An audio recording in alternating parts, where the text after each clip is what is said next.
জয় গুরু। আজ আমরা পড়ব ভুবনানন্দ সরণি। লিখছেন শ্রীমৎ স্বামী সিদ্ধানন্দ সরস্বতী। জয় গুরু।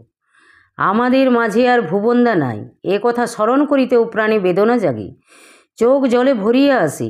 এত শীঘ্র যে তাহাকে হারাইব তাহা কল্পনাও করিতে পারি নাই।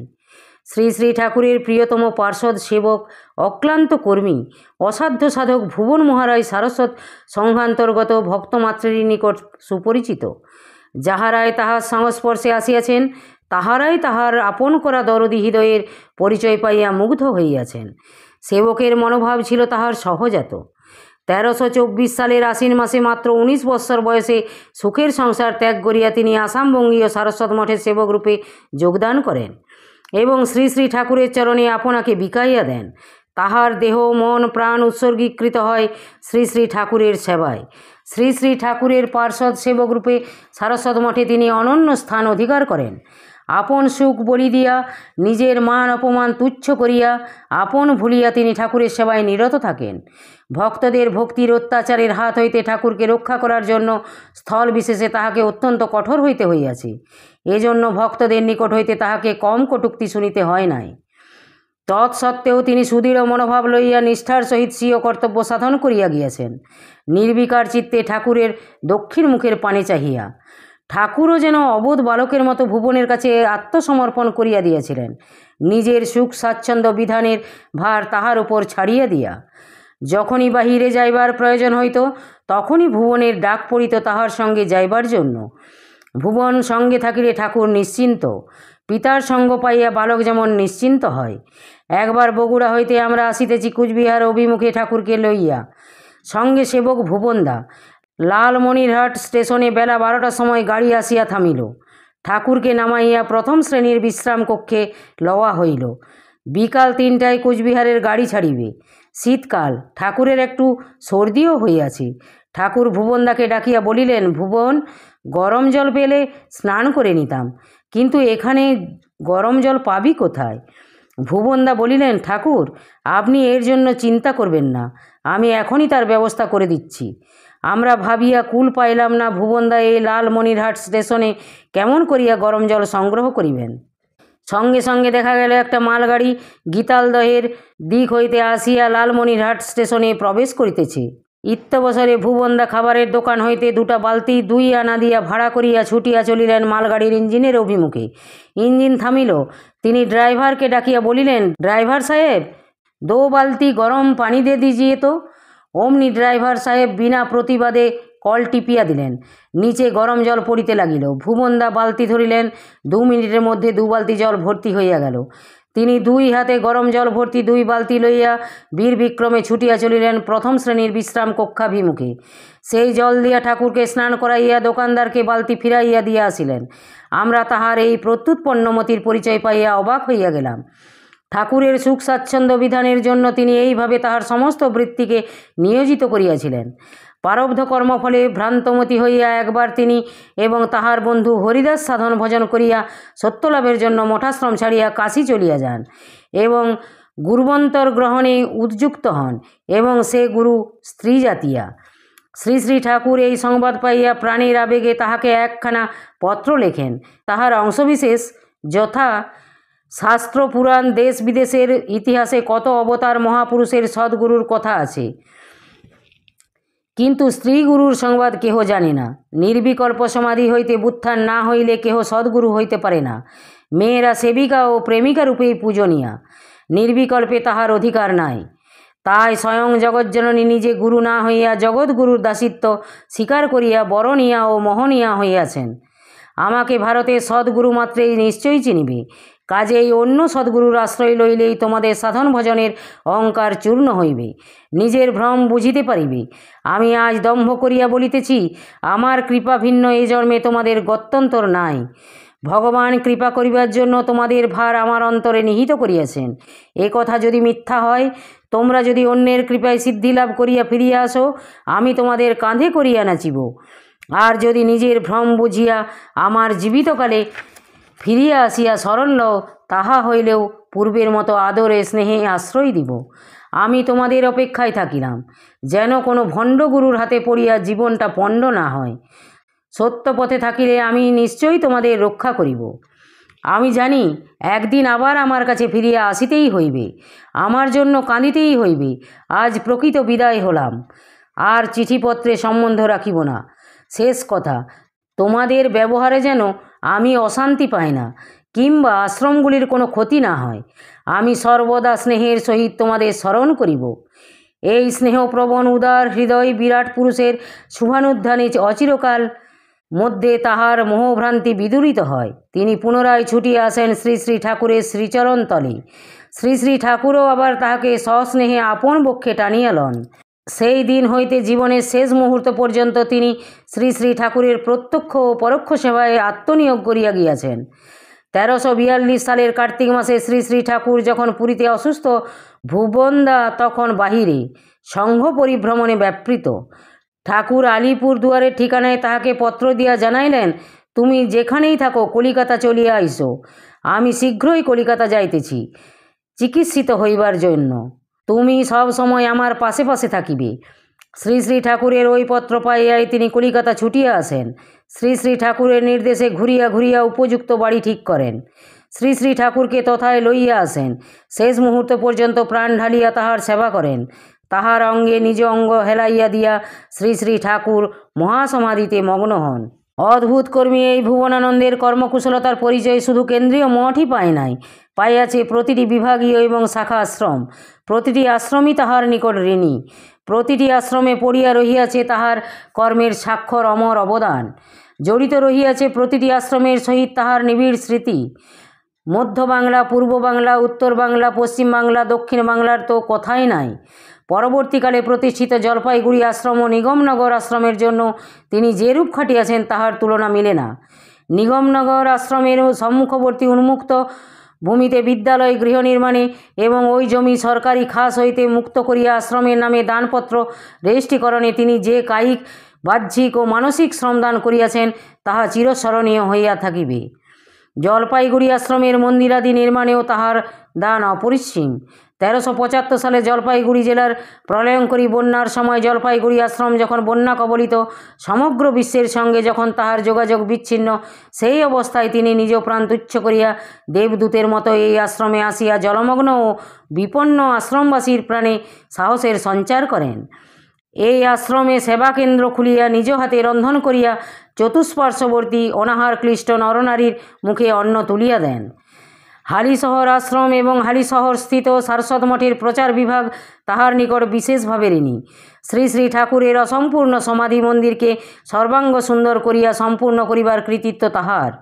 প্রচার বিভাগের গৃহ নির্মাণ, তাহার পরিচালন, হালিশহর ডাকঘরের জন্য আশ্রমায়তনের মধ্যে উপযুক্ত গৃহাদি নির্মাণ করিয়া সেই ডাকঘরকে 1 মাইল দূর হইতে তথায় আনয়নের ব্যবস্থা, ইহাদের মূলে রহিয়াছে তাহার অক্লান্ত এবং অদম্য কর্মপ্রচেষ্টা। কার্য যতই দুঃসাধ্য বা অসাধ্য হোক, তাহার উপর ভার অর্পণ করিলে তাহার উদ্ধার করিতে তিনি বিন্দুমাত্র দ্বিধাবোধ করিতেন না। সমগ্র শক্তি নিয়োগ করিয়া তাহা তিনি সম্পন্ন করিতেনই। 1369 সালে হালিশহর আশ্রমে অনুষ্ঠিত সার্বভৌম ভক্ত সম্মিলনীর সম্পূর্ণ দায়িত্ব তিনি একা নিজ স্কন্ধে তুলিয়া লইয়া যেভাবে তাহাকে সুষ্ঠুভাবে পরিচালিত ও পরিসমাপ্ত করেন, তাহা ভক্তমাত্রেরই সশ্রদ্ধ এবং সবিস্ময় দৃষ্টি আকর্ষণ করে। শেষ জীবনে কতকগুলি কারণে তিনি হালিশহর আশ্রম হইতে বিচ্ছিন্ন হইয়া পড়েন। তাহার বার্ধক্যজনিত অক্ষমতার জন্য তাহার পৌনপুনিক আবেদনক্রমে ট্রাস্ট সভা 1375 সালের পৌষ মাসে তাহাকে প্রচার বিভাগের কর্মভার হইতে অব্যাহতি প্রদান করেন এবং বিগত পুরী ভক্ত সম্মেলনীর পর তাহাকে আদ্রা আশ্রমের ভার দিয়া ওই আশ্রমের অধ্যক্ষ করিয়া পাঠান। আদ্রা আশ্রম কয়েক বৎসর স্থাপিত হইয়া থাকিলেও শ্রী শ্রী জগৎগুরুর আসন মন্দির বা সেবকদের বসবাসের উপযোগী গৃহাদি ছিল না। এমত অবস্থায় তিনি তথায় যাওয়ার পর তাহার যথাসর্বস্ব, এমনকি ঠাকুরের দেওয়া সোনায় বাঁধানো রুদ্রাক্ষের মালাটি পর্যন্ত চুরি হইয়া যায়। তৎসত্ত্বেও তিনি অদম্য উৎসাহে ইহারই মধ্যে 8-10 হাজার টাকা ব্যয় করিয়া তথায় শ্রী শ্রী জগৎগুরুর আসন মন্দির এবং সেবকদের বাসোপযোগী গৃহাদি নির্মাণ করেন। তাহার এই অদ্ভুত কর্ম ক্ষমতার বিষয় অবগত হইয়া বিজয়া দশমীর পর আমি তাহাকে আমার প্রাণের অভিনন্দন জানাইয়া এক পত্র দিই। ওই বিজয়ার প্রীতিপূর্ণ পত্রের উত্তরে তিনি আমাকে যে পত্র লিখেন তাহা বিশেষ প্রণিধানযোগ্য। ভক্তগণের অবগতির জন্য নিম্নে তাহা উদ্ধৃত করিয়া দিলাম। ওং জয়গুরু। 30শে আশ্বিন। প্রেমানন্দেশু প্রিয় শক্তিপদ, সর্বপ্রথম তুমি আমার শুভ বিজয়ার জয়গুরু প্রেমালিঙ্গন নিও এবং নটবরসহ সকলকে দিও। এই শুভ দিনে শ্রীগুরু ভগবান শ্রী শ্রী ঠাকুরের শ্রীচরণে প্রার্থনা করিও আর যেন তোমাদের সাথে আমার দেখা না হয়, আমি যেন তার শ্রীচরণে যাইতে পারি। আমার মতো দিনহীন সেবকের স্থান আর তোমাদের কাছে নাই। তোমরা আমাকে ঠিক স্থানে পাঠাইয়াছ, স্থান নাই, শ্রীগুরুর আসন নাই, জঙ্গলাকীর্ণ কতটুকু জায়গা মাত্র।